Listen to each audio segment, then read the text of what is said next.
Saya akan langsung mulai, ini adalah minggu terakhir untuk kita membahas mengenai melayani di gereja ya. Saudara, sudah 1 bulan lebih kita bisa mendengar kesaksian di video-video keluarga-keluarga yang satu keluarga melayani. Saudara sudah mendengar banyak hal tentang bagaimana kita harus bersikap dalam melayani.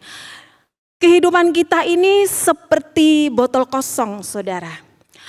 Kalau botol itu diisi air, itu mungkin bisa harganya 4.000, ya, 3,5, 3.500.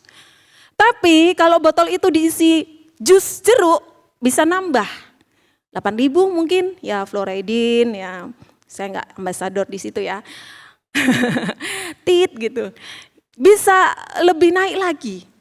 Nah, kalau botol aqua itu diisi madu, wah, lebih mahal lagi saudara ya. Meskipun botolnya tetap botol aqua, tapi isinya bukan air putih, isinya madu. Ya, apalagi madu Sumbawa, saya terkenal kalau waktu di NTB itu madu Sumbawa, itu mahal sekali gitu ya. Nah, maksudnya apa saudara? Maksudnya kehidupan kita ini, kualitas kehidupan kita ini ditentukan dengan apa yang kita harus isi. Ya, berharganya hidup kita ini bergantung dari apa yang akan kita isi. Hidup kita ini sekali gitu. Nah, bisa berharga, bisa nggak berharga tergantung dari apa yang kita isi selama 1 kali kita hidup itu. Nah, apa kaitannya dengan tema bulan ini? Salah satu hal yang bermakna untuk kita isi adalah hidup dalam panggilan Tuhan. Salah satu kualitas yang dapat kita isi botol kita, hati kita, hidup kita yang kita bisa isi adalah kita isi dengan panggilan yang Tuhan beri untuk hidup kita. Salah satu panggilannya adalah hidup melayani. Ya, tadi tema firman Tuhan dikatakan Tuhan datang untuk tidak dilayani namun melayani. Di Efesus 2 ayat 10 saya ambil di firman Allah yang hidup. Allah sendirilah yang menjadikan keadaan kita seperti sekarang ini. Apa keadaan kita seperti sekarang ini? Mungkin sudah jadi ibu rumah tangga, jadi karyawan, jadi pengusaha, jadi kaum profesional, orang yang punya materi lebih, apapun ya. Dari keadaan kita sekarang ini dan memberi kepada kita hidup baru, kita lahir baru, kita diselamatkan dari Kristus Yesus. Sejak dahulu sudah direncanakannya agar hidup ini, hidup saudara dan saya, kita pakai untuk melakukan perbuatan yang baik. Ya, perbuatan yang baik dalam arti ya kita melakukan sesuatu untuk orang lain, membangun hidup untuk orang lain, hidup dalam panggilan Tuhan. Nah, itulah salah satu kualitas yang dapat kita isi dalam hidup kita supaya hidup kita ini berharga lebih daripada orang dunia yang harus kita isi, misalnya kenikmatan hidup, kesenangan pribadi, lebih berharga kita isi dengan hal yang sudah Tuhan rencanakan sebelumnya, yaitu melayani. Ya. Bahkan arti eklesia sendiri ya, dari kata ekk itu artinya keluar. Ya. Jadi eklesia, ada ya saudara kita namanya eklesia, mana? Eklesia itu artinya dipanggil keluar. Gereja itu tujuannya apa? Dipanggil keluar dari gelap untuk memberitakan terangnya yang ajaib. Jadi gereja kita pun dipanggil untuk apa? Melakukan sesuatu, memberitakan terangnya yang ajaib. Itu panggilan kita, saudara. Yang sekarang saya akan sedikit kerucutkan dalam arti melayani. Jadi melayani juga artinya melakukan segala sesuatu yang terbaik di setiap hubungan-hubungan yang kita miliki saat ini. Ya, mungkin melayani di rumah, hubungan sebagai seorang suami istri, anak, melayani di pekerjaan sebagai hubungan saudara karyawan dan pemimpin di perusahaan tertentu.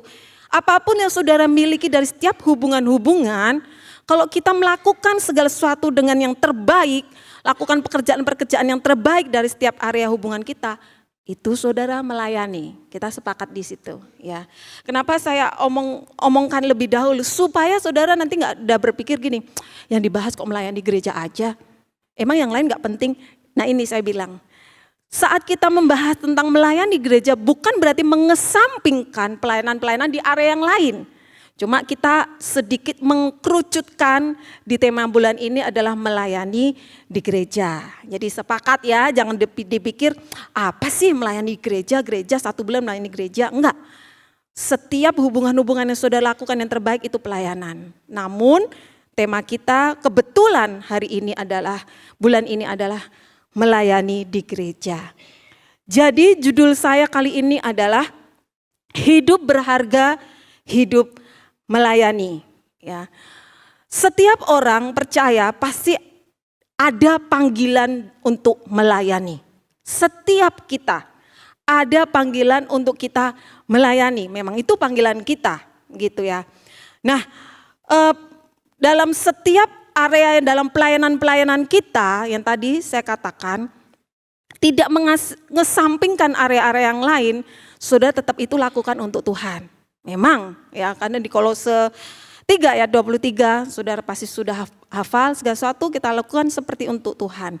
Artinya apapun yang kita lakukan di area manapun kita lakukan, karena kita adalah manusia roh Allah, kita adalah manusia rohani, apapun yang kita lakukan adalah rohani. Ya. Jadi entah di gereja, entah di pekerjaan, entah di hubungan, entah dimanapun, karena kita manusia rohani, jadi apapun yang kita lakukan adalah rohani. Itu ya. Itulah panggilan kita, melayani, lakukan segala sesuatu seperti untuk Tuhan. Namun kali ini saya membahas bagaimana kita bisa lakukan segala sesuatu untuk Tuhan dalam sesama orang percaya, dalam komunitas rohani, dalam gereja. Saya akan ambil contoh salah satu bapak gereja yang sepanjang masa mungkin nggak ada yang bisa kalahkan ya, bapak gereja. Bukan berkata Tuhan, tapi bapak gereja, tokoh gereja. Tokoh gereja sepanjang masa yang mungkin kita sangat teladani ya. Melalui beliau banyak gereja berdiri. Kalau saudara lihat di Alkitab manual saudara, itu ada perjalanan Rasul Paulus 1, 2, 3 di segala benua. Melalui beliau banyak orang-orang mendengarkan Injil. Ya. Melalui beliau banyak gereja-gereja bertumbuh. Jadi menurut saya kita perlu lihat nih prinsip-prinsip apa yang Rasul Paulus lakukan sehingga pelayanan terhadap tubuh Kristus itu bisa luar biasa dan berjalan sangat luar biasa. Bahkan sampai detik ini kita menikmati akan hal itu. Ya, saya hanya memberikan 3 prinsip Rasul Paulus dalam pembangunan tubuh Kristus. Memang banyak ya, banyak. Saya yakin saudara pasti bisa mendengarkan banyak prinsip Rasul Paulus. Tapi saya ambil 3 saja. Prinsip Rasul Paulus dalam pembangunan tubuh Kristus. Yang pertama, melayani pekerjaan Tuhan adalah panggilan kudus. Bisa ada beberapa ayat yang kita korelasikan ya, tapi saya ambil satu aja. Pertama di sini ada 1 Korintus 9 ayat 18 sampai 19 BIMK. Kalau begitu, upah saya apa? Ini upahnya. Bahwa saya dapat memberitakan kabar baik itu tanpa memberatkan seorang pun untuk membiayai saya. Karena saya tidak menuntut hak-hak saya sebagai pemberita kabar baik itu. Saya ini bukan hamba siapapun, saya bebas. Meskipun begitu, saya sudah menjadikan diri saya ini hamba kepada semua orang. Saya lakukan itu supaya saya bisa memenangkan sebanyak mungkin orang untuk Kristus. Mengapa Paulus bisa mengatakan ayat tersebut saudara? Mengapa dia bisa berkata bahwa dia gak akan nuntut haknya dia sebagai pemberita kabar baik. Bahkan upahnya saja itu cukup saat dia bisa bebas memberitakan firman Tuhan. Tanpa memberatkan orang lain. Saya mungkin belum selevel itu ya saudara. Kadang-kadang saya butuh support system dari teman-teman Korwil, butuh support system dari teman-teman GKC, bahkan saya butuh support system dari teman-teman full time. Misalnya kita butuh apa, Ani bisakah gitu ya. Tapi Rasul Paulus ini katakan apa? Tanpa memberatkan. Luar biasa gitu ya saudara. Mengapa? Saya cuma ambil satu ayat dari sekian banyak ayat yang saudara mungkin kalau kulik ya tentang biografinya Rasul Paulus, ayatnya sangat luar biasa. Tapi saya ambil yang di Filipi 3:12-14, saudara bisa lihat sendiri karena di slide saya belum sempat tulis. Itu kesimpulannya adalah karena dia tahu dia sedang menghidupi sebuah panggilan Tuhan. Mengapa ayat ini keluar? Karena dia tahu dia sedang menghidupi panggilan Tuhan. Dia tahu, dia sedang mengarahkan apa yang ada di depannya dia. Bahkan dia berlari karena dia memiliki hadiah. Hadiahnya apa saudara? Hadiahnya adalah panggilan surgawi. Jadi menurut Paulus, hadiah yang terbesar buat dia adalah panggilan surgawi. Panggilan untuk bisa melayani, itu hadiah dari yang dipikir oleh Rasul Paulus. Itu sesuatu yang ekstrim ya menurut saya.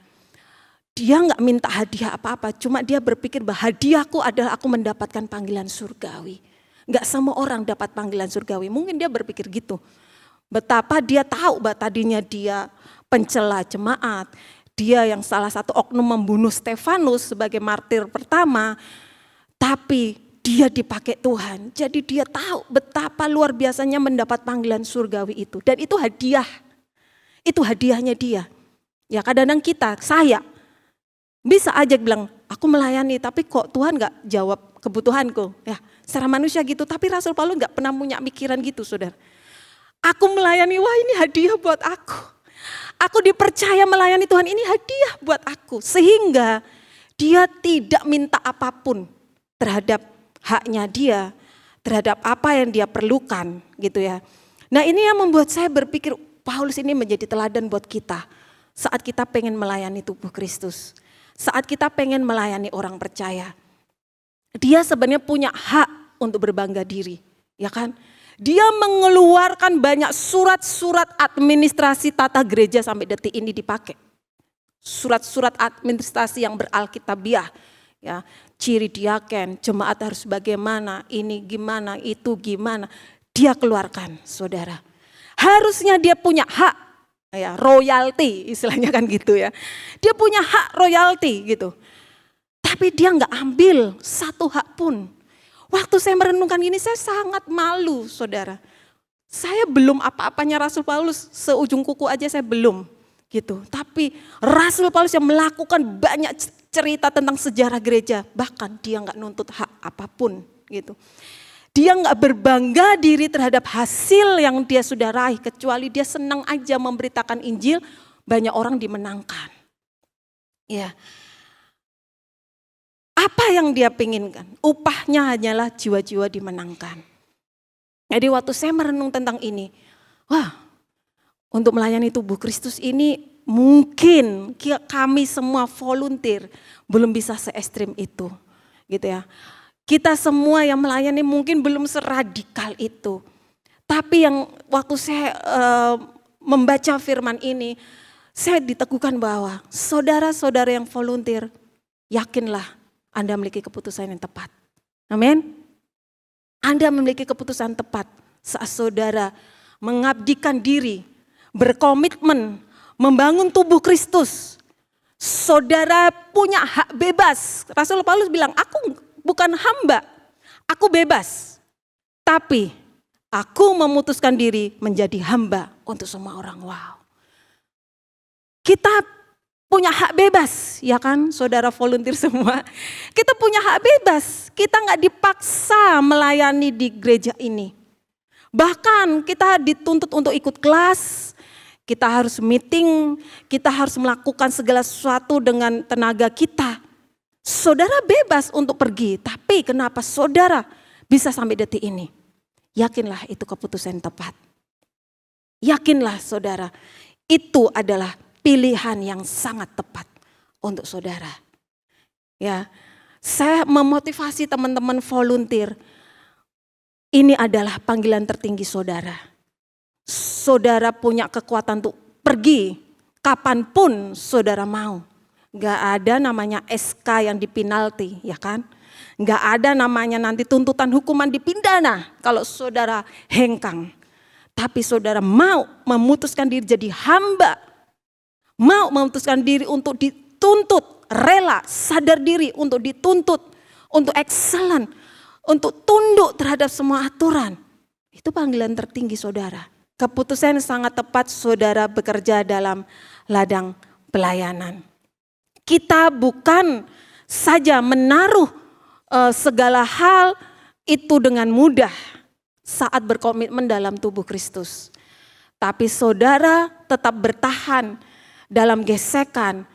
Ya, saudara yang belum lain mungkin nggak ngerti seberapa berjuangnya. Ya, saya sih nggak pernah jadi tim PAW ya, tapi saya pernah rasa pakai ini tuh agak sedikit aneh ya. Tik, ayo gini, baru kita nyanyi, kita harus fokus, baru kita dengar ini, itu sesuatu yang berat saudara.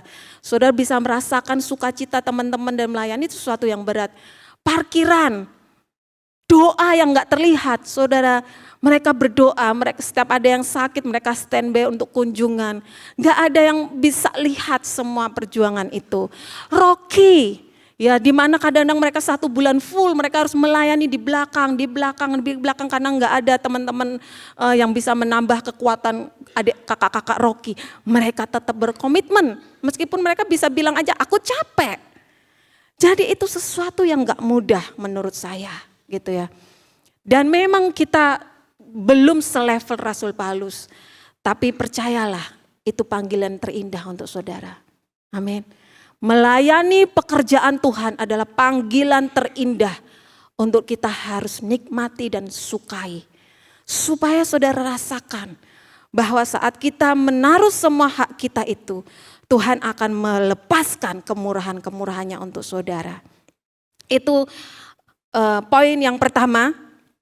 Poin yang kedua, semua memiliki bagian dalam pelayanan. Saya baca beberapa ayat, Efesus 4 ayat 7. Meskipun begitu, Kristus telah memberikan kepada kita masing-masing kecakapan yang khusus. Apa saja yang diinginkannya bagi kita dari perbendaharaan karunia-Nya yang melimpah-limpah. Saya garis bawahi masing-masing kecakapan yang khusus, diberi kecakapan yang khusus. Terus kita lihat di Roma 12 ayat 4 versi mudah dibaca. Setiap orang mempunyai satu tubuh dan tubuh mempunyai banyak anggota. Setiap bagian tidak mengerjakan hal yang sama. Di Roma 12 ayat 4 saya garis bawahi setiap bagian, setiap orang, setiap kita tidak mengerjakan hal yang sama. Saya lanjut di 1 Petrus 4 ayat 10. Kalian masing-masing sudah menerima pemberian-pemberian yang berbeda-beda dari Allah.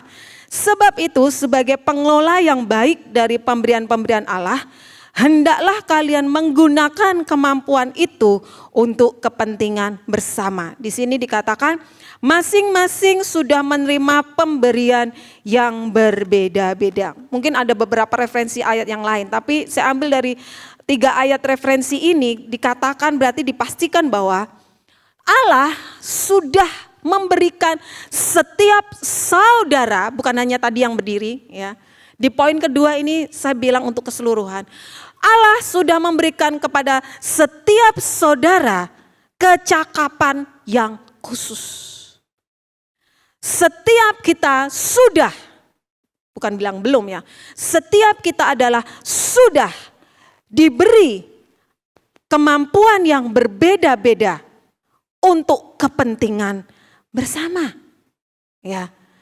Untuk bagian khusus itu adalah kita semua memilikinya saudara. Jadi bukan setiap volunteer tadi yang melayani, yang saya suruh berdiri, tapi setiap saudara yang saat ini merasa saya nggak ngapa-ngapain kok di gereja ini. Saya berikan kekuatan ayat ini.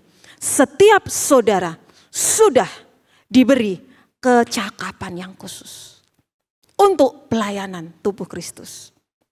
Artinya saudara sebenarnya sudah punya potensi untuk mampu melakukan itu. Artinya saudara punya kekuatan untuk ikut ambil bagian dalam hal itu. Ya, mungkin kita semua enggak selalu di hal yang kayak gini. Ya, saudara saya ingat sekali saya bergabung di komunitas ini, saya melayani doa. tim doa, ya. Karena saya tahu bahwa saya yang mudah untuk saya bisa membantu tubuh Kristus itu berdoa gitu ya. Jadi pelayanan pertama saya adalah doa. Saudara, kuasa doa itu kita semua punya. Tinggal kita punya iman untuk mengatakan kata-kata itu. Dan iman itu sudah Tuhan beri dalam diri kita gitu ya. Itu hal yang sangat simpel di mana Tuhan sudah memberi kecakapan khusus untuk setiap kita. Ya, mungkin kita nggak pandai berbicara, mungkin kita nggak pandai di depan umum. Tapi kalau saudara-saudara sudah mau berkata, Tuhan aku mau untuk kecakapan khusus itu, aku mau gali, Tuhan akan lengkapi saudara. Ya. Pertanyaannya sekarang sebelum menginjak di situ, bagaimana sekarang saya harus memulainya, Bu? Untuk saya tahu saya punya kecakapan khusus, untuk saya tahu saya punya fungsi di tubuh Kristus ini, bagaimana saya memulainya? Tahap awal, saudara mungkin belum terlibat jauh seperti teman-teman volunteer. Tahap awal adalah bagaimana kita semua yang mulai mungkin 2 tahun, 3 tahun, 4 tahun datang di tempat ini mungkin tapi belum memutuskan atau belum berkomsel. Saudara punya fungsi untuk memperhatikan value yang sedang dibangun di komunitas ini. Value-nya apa ya? Oh ternyata gereja ini disiplin. Oke. Oh ternyata remanya adalah dengan Tuhan kok nggak bisa persiapkan diri, ketemu tamu aja bisa persiapkan. Oke, saudara mau mulai membangun value itu. Saudara sedang berfungsi itu ya. Mungkin saudara bukan jadi volunteer, tapi saudara sedang berfungsi sebagai tubuh Kristus. Sehingga semua datang tepat waktu, ya nggak menyusahkan, teman parkiran. Apalagi, oh ternyata di sini harus jaga kebersihan ya. Oke, berarti kalau makan sesuatu, makan permen taruh di tas gitu. Saudara kan itu berfungsi, saya percaya saudara berfungsi. Karena kenapa gereja kita bersih di gedung ini gitu ya. Gak ada permen-permen bungkus permen yang jatuh di kursi-kursi. Saudara sedang berfungsi itu artinya. Saudara sedang berbaur terhadap tubuh Kristus, khususnya di tubuh Kristus komunitas Rock ini. Memperhatikan, lalu mendukung. Saudara sudah memperhatikan value-values yang sudah diajarkan, saudara dukung. Dukungnya bagaimana? Ya mau diarahkan misalnya. Oh ternyata oke deh saya belum punya helm, tapi ternyata disuruh ikutin aturan pemerintah pakai helm. Oke, mulai saudara pikir mendukung dengan terlibat mengikuti arahan. Mobil, oh ya mobil mau diarahkan. Meskipun mungkin jauh sekali di ujung gitu ya kalau ada event-event tertentu. Mau gitu ya. Itu saudara sedang berfungsi artinya ya. Apalagi mungkin anakku gak boleh terlalu rame kalau di ibadah ini ya. Karena tahu bahwa menu anak saya di sekolah minggu, jadi kalau saya ajak di sini nggak boleh terlalu rame. Oke, saya nggak tersinggung kalau ditegur. Itu saudara sedang berfungsi. Jadi saat kita diarahkan, saat kita mulai diajak ditanamkan values gaya hidup yang sudah dijalankan di komunitas Rock ini, saudara mau diarahkan dan tidak marah, saudara sedang berfungsi. Ya, mungkin belum jadi volunteer, tapi saudara rendah hati mau diarahkan, saudara sedang berfungsi. Ya, enggak komplain, enggak mengkritik. Ya, apaan sih diatur sini, diatur sana gitu. Artinya saudara sedang berfungsi. Bayangkan kalau otak kita memerintahkan tangan itu pegang gelas, saya memerintahkan untuk pegang amplop. Tapi saya nggak mau nih, salah satu saraf ya ini seandainya ya saya nggak mendoakan itu sih. Nggak berfungsi gitu ya, kram lah ya, kram. Nggak mau diarahkan, meskipun ini nggak ada bagian yang kelihatan organ yang langsung jari tangan yang besar, tapi ada salah satu yang kram, yaitu nggak berkoordinasi dengan baik tubuh kita. Jadi meskipun saudara tahapnya mungkin belum mau jadi volunteer, karena kita tahu volunteer itu rela hati, ya nggak dipaksa. saudara cukup dukung dengan mau diarahkan. Saudara cukup dukung, mau rendah hati saat dikasih masukan, saat dikasih nasihat, entah dengan mungkin saudara waktu nemenin anak saudara di love, kakak-kakak Rocky kasih masukan, Bu ini tadi nangis nanti gini. Saudara mau mendengar nasihat dari kakak-kakak Rocky, saudara sedang berfungsi meskipun belum jadi volunteer. Ya diarahkan misalnya, itu minuman jangan dibawa masuk, bisa saudara mau rendah hati, oh ya. Saudara sedang berfungsi di situ. Lalu setelah itu, mulai kalau saudara mengerti akan fungsi-fungsi itu, terlibat secara aktif. Oh ternyata untuk tertanam harus berkomsel. Saudara sedang berfungsi di situ. Ya jadi fungsi kita itu belum langsung muluk-muluk yang wah-wah sekali ya saudara. Tapi saat kita mau dibentuk, diarahkan, dikasih nasihat, saudara sedang melakukan fungsi dalam kecakapan saudara secara khusus. Nah nanti ketajamannya adalah saat saudara sudah terlibat aktif. Oh ternyata saya suka di bagian pelayanan A, pelayanan B, dan C, dan seterusnya. Itu ya. Jadi tubuh akan, contoh seumpama itu yang dalam gambar ya. Tubuh akan dikatakan sehat apabila setiap anggota siapapun itu, apapun itu bisa melakukan koordinasi sesuai dengan perintah otak dalam kepala seseorang. Ya, HP di silent, itu kan saudara sedang berfungsi, hal yang kecil. Ya, anak di bawah umur diarahkan ke sekolah minggu, itu saudara sedang berfungsi dalam arah kecil gitu ya. Kita semua punya peranan dalam memperlengkapi tubuh Kristus. Bahkan saat saudara belum jadi volunteer, saudara punya peranan mensupport teman-teman volunteer. Sekedar apa? Ucapin terima kasih. Makasih ya Pak. Makasih ya Pak udah parkirkan mobil saya. Terima kasih ya Pak atas pelayanannya. Itu sudah mensupport teman-teman volunteer gitu ya. Bukan malah kita lihat kekurangannya. Ih, ini orang ini tadi gini ya. Ih, yang melayani ini tadi begini ya. Ih, yang ini pegang pelayanan ini ternyata dia begini ya. Bukan seperti itu. Kita sebagai satu tubuh, kita harus mensupport satu sama lain. Bukan malah menghantam satu sama lain. Bayangkan kalau tangan kanan hantam tangan kiri terus, kan memar juga, kita sakit juga. Ya, itu adalah salah satu awal untuk kita bisa terlibat dalam pembangunan tubuh Kristus. Jadi kekuatan sebuah gereja terdiri dari seluruh orang-orang yang ada di dalamnya. Bayangkan kalau kita semua saling melengkapi dengan segala keterbatasan kita, kita mau saling support dengan apapun yang terjadi di lingkungan komunitas kita, betapa luar biasanya kekuatan komunitas kita. Ya, berkali-kali Pak Jerry bilang ini bukan gereja saya. Ini milik kita bersama. Ini adalah rumah saudara. Ya, saya pernah mengilustrasikan, bayangkan kalau rumah saudara yang merasa memiliki itu cuma istri saudara atau Anda sendiri. Anak nggak pernah rasa memiliki, jadi buang sepatu sembarangan, buang seragam sembarangan, cuci piring ya gampang-gampang aja. Nantilah gitu. Mamah yang kanan kiri. Bayangkan kalau dalam satu rumah ada 4 anggota keluarga yang merasa memiliki cuma 1 orang saja. Rumah itu akan chaos terus saudara. Mamah akan uring-uringan terus. Atau mungkin saudara seorang bapak yang merasa memiliki rumah itu. Bapak akan uring-uringan terus. Karena kekuatan rumah itu adalah seluruh orang yang ada di dalamnya. Begitupun komunitas rock ini saudara.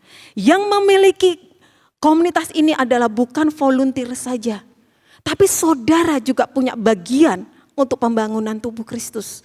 Mensupport satu sama lain, lewat ikut berkomitmen dalam pelayanan, ikut tertanam dalam komsel, mungkin ikut mau membantu, diarahkan, tadi yang saya sudah jelaskan. Kekuatan kita itu, saudara dan kita sama-sama. Ya, jadi saya dorong saudara untuk yang poin kedua ini bukan volunteer lagi, untuk saudara yang belum volunteer. Saudara sudah diberi kecakapan khusus.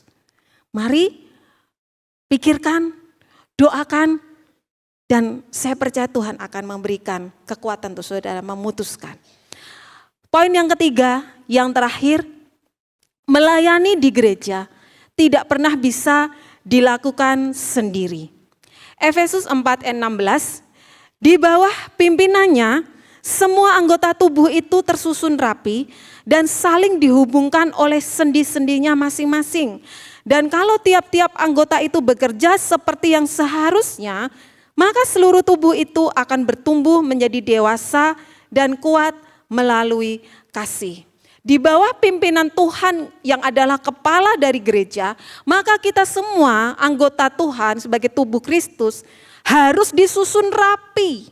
Ya, bayangkan kalau tangan di mana, kaki di mana gitu ya.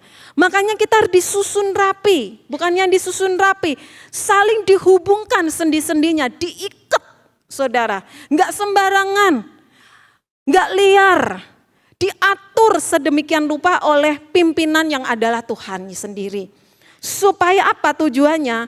Supaya seluruh tubuh itu bisa bertumbuh dewasa, lalu kuat karena kasih Tuhan. Jadi saat kita diikat, ditekan, disusun, tujuannya bukan untuk menyiksa. Ya, kalau saudara sudah memutuskan untuk mau melayani di komunitas gereja, kalau saudara mulai memutuskan kalau mau tertanam dalam komsel, saudara dikasih arahan A, B, C, C1, C2 ya, beranak pinak lah ya. Itu tujuannya bukan nyiksa kita. Gereja kok bawel banget, gereja kok sulit banget, gereja kok banyak aturan, bukan. Supaya disusun rapi dan kerapian setiap anggota tubuh itu keunikannya berbeda-beda. Ada tubuh yang gempal, ada tubuh yang kurus. Makanya gereja satu dan gereja lain kita nggak bisa banding-bandingkan. Gereja sana nggak ada aturan itu, kenapa gereja rock ini? Kita nggak bisa banding-bandingkan karena setiap tubuh susunannya beda-beda. Ada yang orangnya tubuh itu ada yang langsing tinggi, ada yang gempal, ada yang pendek. Kita nggak bisa banding-bandingkan tubuh satu dengan tubuh yang lain. Yang pasti susunannya tetap setiap gereja itu beda-beda. Kalau gereja di sini aturannya ada, misalnya kalau mau jadi jemaat harus tertanam dan sebagainya, itu supaya diikat, disusun, dirapikan. Tujuannya untuk dewasa dan kuat, satu-satunya itu saudara, gitu ya. Dan untuk kita mulai mau masuk dalam pelayanan itu, kita nggak bisa lakukan itu sendiri. Ya. Untuk bergabung dalam pelayanan kita nggak bisa ngikutin keinginan kita sendiri. Itu bukan sistem tubuh. Tubuh nggak bisa berjalan sendiri. Tubuh tuh saling terkaitkan satu sama lain gitu ya. Jadi saat saudara mau, aku mau, pas masuk dalam pelayanan, kok gini? Ya memang gini, masa gitu ya. Ya harus ada koordinasi satu sama lain. Kenapa harus ini, kenapa harus itu? Karena kita nggak bisa berjalan sendiri. Aku pokoknya mau gini, nggak peduli kamu gitu ya. Aku pokoknya mau pelayanannya kayak gini, nggak bisa saudara. Itulah sebabnya saya waktu bergabung di sini, saya nggak pernah cerita bahwa sebelumnya saya pelayanan di rock daerah lain. Karena saya tahu bahwa di sini punya aturan sendiri gitu ya. Makanya saya cuma jadi tim doa dan saya nggak ngomong. Padahal saya sudah punya SK pejabat, tapi saya sangat tahu tubuh ini punya koordinasi sendiri. Sampai suatu saat ada full time yang sekarang sudah nggak ada, tanya, oh, ibu jiwa baru, iya. Ibu mau bergabung dalam pelayanan, mau jadi apa tim doa. Nah waktu berjalannya waktu tim doa tanya-tanya kabar, tanya tinggal di mana, baru saya cerita, kaget. Loh pelayanan di rock tadinya iya, tapi di daerah yang lain. Karena saya sangat tahu. Kita nggak bisa taruh ekspektasi kita, pengharapan kita di tempat yang kita ingin layani. Kita harus ngeblend dengan tempat itu. Kita nggak bisa pikirkan bahwa kalau saya pelayanan di sini harusnya kayak gini, nggak boleh kayak yang sekarang ini, nggak bisa. Kita harus mau tunduk terhadap ikatan-ikatan yang sudah tersusun rapi dalam komunitas ini, gitu ya. Bukan dengan keinginan-keinginan kita. Kata terikat, rapi, disusun, itu kata yang gak enak menurut saya. Kata yang gak menyenangkan buat daging. Ya. Kata yang gak disukai. Ya, waktu 3-4 tahun yang lalu waktu pertama kali gereja kita menanamkan 15 menit pagar tertutup, itu sangat kontroversi gitu ya. Wah, kenapa itu satu kota menjadi pemberitaan GBI Rock gitu ya. Susah sekali, lebih susah masuk GBI Rock daripada kerajaan surga. Sampai ada istilah seperti itu saudara ya, kalau saudara masih ingat yang dulu-dulu itu. Masuk kerajaan surga aja gampang, masuk GBI Rock aja susah gitu. Tapi saudara tahu, kita punya susunannya sendiri gitu. Kita punya koordinasi sendiri yang kita kalau mau masuk di situ, kita harus ngeblend dengan ikatan itu. Kita nggak bisa dengan ikatan kita sendiri baru kita masuk dalam tempat itu, nggak akan cocok gitu.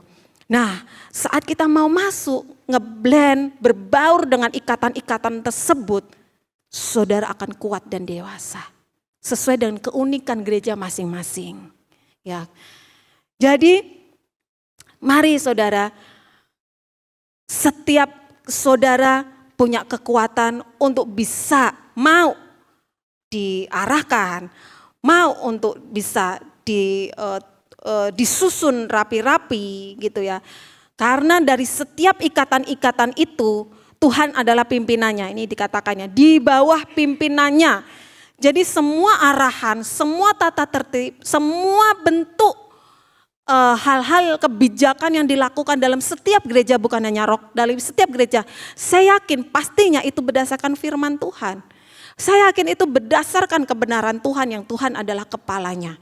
Gitu ya. Nah, jadi kalau kita fokus bahwa yang dikasih ini karena berdasarkan Tuhan, saya fokus kepada Tuhan, saya fokus terhadap tunduk terhadap Tuhan, maka kita akan dewasa, kita akan kuat ya di dalam kasih.